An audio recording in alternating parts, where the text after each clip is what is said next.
In this video, I'll show you guys how you can blur a video in Kinemaster. So I'm not sure how you pronounce it, I'll just go with that. So go ahead and roast me in the comments down below.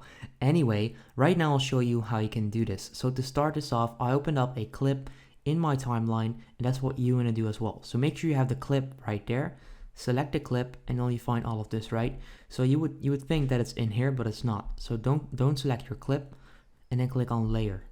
Next up, click on effect, which is right there.